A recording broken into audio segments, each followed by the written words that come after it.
Picture yourself standing in front of your bathroom mirror on a January morning, making a promise to get in shape. You've got your running shoes ready, a gym membership card in your wallet, and genuine determination flooding through you. Now imagine approaching your finances with that same energy, that same commitment to transformation. Just as you wouldn't expect to run a marathon on day one or bench press twice your body weight without training, building financial strength requires starting small, staying consistent, and gradually increasing your capacity over time.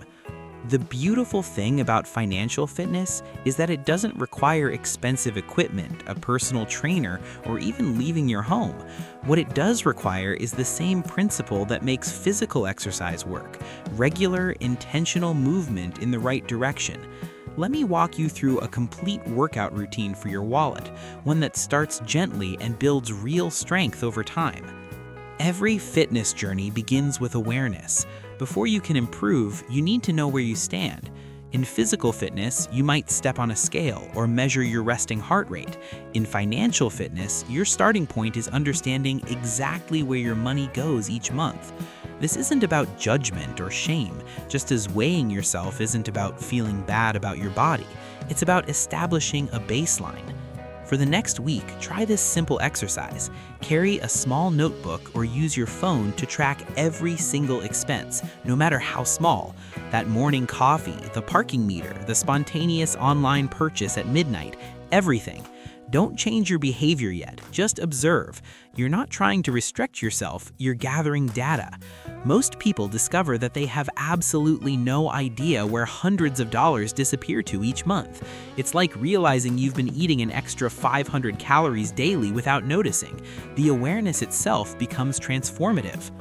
Once you've tracked for a week, sit down and categorize everything: housing, transportation, food, entertainment, subscriptions, debt payments. Everything gets a label. Add up each category. This moment can feel uncomfortable, similar to seeing an unflattering photo of yourself or getting blood work results that aren't ideal. Resist the urge to look away. This information is power. It's showing you exactly where to focus your efforts for maximum impact.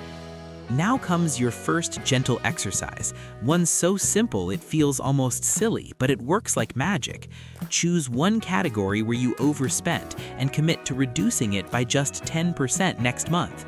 Not 50%, not eliminating it entirely, just 10%. If you spent $300 eating out, aim for $270. If you spent $200 on entertainment, try for $180.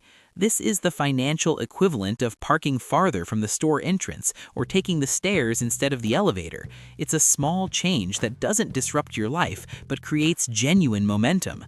The psychology behind this approach is crucial. When people try to slash their spending dramatically, they usually rebel within a few weeks, just like crash dieters who binge after days of restriction. But a 10% reduction? That's barely noticeable in your daily life, yet it adds up to real money over time. Success breeds confidence, and that confidence makes the next step easier. While you're trimming 10% from one category, let's add another gentle exercise to your routine. This one targets your earning muscles. Set aside 30 minutes this week to explore one way you could potentially increase your income by just $50 a month. Maybe you have skills you could offer for a freelance basis for a few hours monthly. Perhaps there's overtime available at work you've been declining. Maybe you have items gathering dust that others would pay for. You might discover a neighbor needs help with yard work or pet sitting. The specific method matters less than the mental shift from purely spending-focused to earning-focused thinking. Increasing income, even slightly, does something remarkable to your financial psychology. It expands your sense of possibility. Suddenly, you're not just managing scarcity, you're creating abundance. It's the difference between only dieting versus also exercising when trying to lose weight. The combination creates synergy. Now, let's talk about the financial equivalent of stretching, something that creates flexibility and prevents injury down the road. This exercise is called the buffer build. Most financial stress comes from having zero margin for error. One unexpected car repair, one medical bill, one anything, and the whole house of cards collapses. Your buffer exercise is breathtakingly simple. Save $5 this week. That's it. Next week, save $5 again. Keep this up for a month. I can hear your objection already. $5 won't save me if my transmission fails. You're absolutely right, but here's what $5 weekly does accomplish. It establishes the habit of saving. It proves to your subconscious that you can live on slightly less than you earn, and it creates a tiny cushion that grows. After a month, you have $20, which might cover that prescription or parking ticket that would have otherwise gone on a credit card. After 3 months, you have $60. After a year, $260. Plus, something interesting happens around week 6 or 7. The amount starts feeling too small. You'll naturally want to increase it. That's when you bump it to $10 weekly, then $15, letting your capacity grow organically. Speaking of credit cards, let's do a targeted exercise for debt. If you're carrying balances, you're trying to run a race with weights strapped to your ankles. Debt doesn't just cost you the minimum payment, it costs you interest that compounds against you instead of for you. Here's your gentle debt exercise. List all your debts from smallest balance to largest, ignoring interest rates for now. Pick the smallest. While making minimum payments on everything else, put an extra $10 toward that smallest debt each month. This is the famous debt snowball method, and it works not because it's mathematically optimal, but because it's psychologically effective. Paying off that first small debt, even if it takes several months, gives you a win. Wins create momentum. Momentum creates commitment. Before you know it, that smallest debt is gone, and you roll its entire payment into the next smallest debt. The snowball grows and your debt shrinks. It's like finally seeing muscle definition after weeks of consistent exercise. The visible progress fuels continued effort. While we're building these habits, let's address the income side more strategically. Here's an exercise that takes just 1 hour but can pay dividends for years to come. Review your current job situation and ask yourself 3 questions. First, when was the last time you had a performance conversation with your manager about advancement? Second, are you being paid market rate for your role and experience? Third, what skills could you develop that would make you more valuable? Spend that hour researching salary data for your position, outlining your accomplishments for the past year, and identifying one skill you could learn through free online resources. This isn't about immediately demanding a raise or switching jobs. It's about approaching your career with the same intentionality you're now bringing to your spending and saving. Many people sleepwalk through their careers, never advocating for themselves, never developing new capabilities, and then wonder why their income stagnates while their expenses inevitably rise. This 1-hour exercise plants seeds that can grow into thousands of dollars of additional annual income. Now let's introduce some interval training into your financial fitness routine. Just as interval training alternates between high and low intensity, try this with your spending. Pick 1 month over the next quarter and designate it your financial sprint month. During this month, you're going to push harder than usual. Cut discretionary spending by 25%, pick up extra work if possible, sell items you don't need, and funnel every extra dollar into either your buffer fund or your smallest debt. 1 month of focused intensity won't kill you, and it dramatically accelerates your progress. More importantly, it shows you what's possible.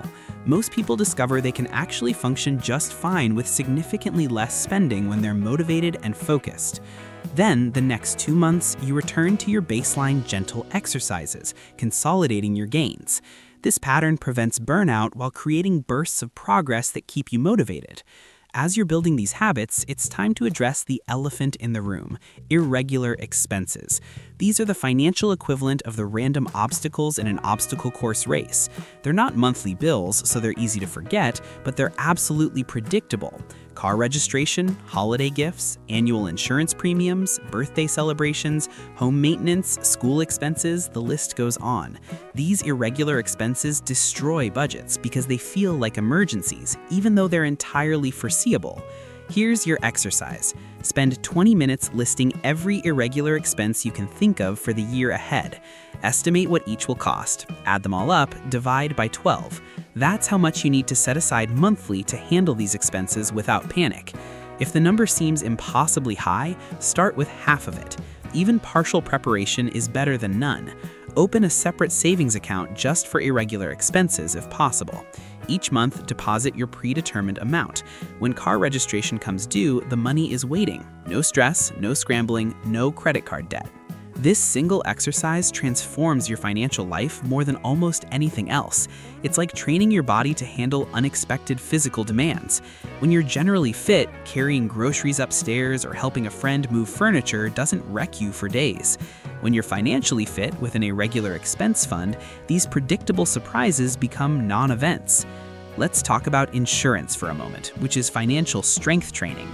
Insurance feels like wasted money until you desperately need it, just like core strength training seems boring until you try to lift something heavy without it.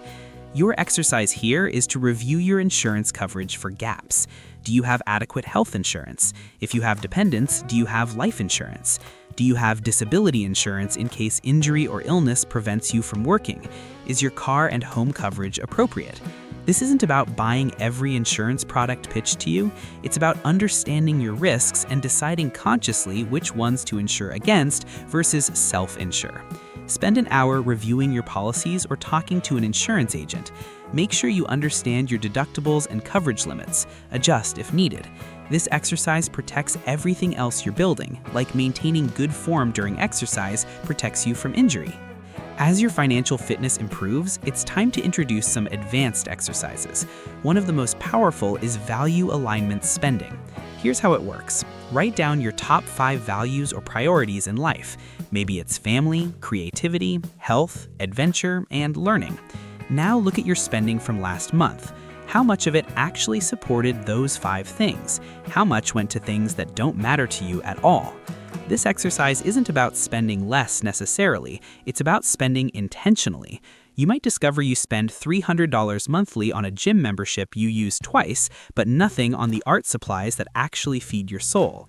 You might find you're paying for premium cable but never investing in the travel experiences you claim to value. Realigning your spending with your values often frees up money automatically because you stop wasting it on things that don't enhance your life anyway. Here's another advanced exercise. Automate your financial fitness. Just as you might set recurring reminders to exercise, set up automatic transfers from checking to savings the day after payday. Set up automatic payments for fixed bills. Set up automatic contributions to retirement accounts if you have access to them. Automation removes willpower from the equation. You're not relying on motivation or memory, you're creating systems that work whether you feel like it or not. Let's address investing, which is how you build real wealth over time. If saving is walking and debt payoff is jogging, investing is running. You need the foundation first, but eventually you want to progress. Your beginner investing exercise is simple.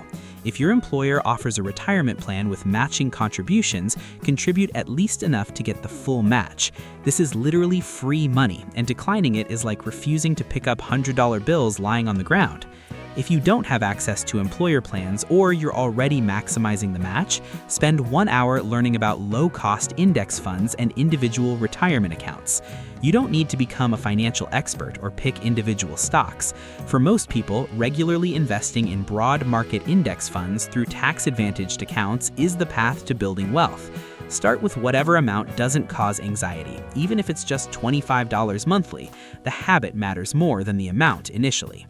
As you continue these exercises over months, something remarkable happens. Your relationship with money fundamentally shifts. Instead of money controlling you through constant stress and scrambling, you start controlling your money through conscious choices and systems.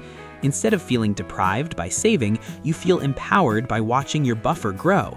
Instead of dreading irregular expenses, you handle them calmly. Instead of feeling trapped by debt, you watch it shrink month by month. This transformation doesn't happen overnight, just as physical transformation doesn't. There will be setbacks, just as there are in any fitness journey. You'll have months where unexpected expenses blow your budget. You'll have moments of temptation where you overspend on something you don't need. You'll have periods where progress feels impossibly slow. This is all normal and expected. What matters is returning to your gentle exercises, not abandoning them entirely because of temporary imperfection. The beauty of this approach is its sustainability.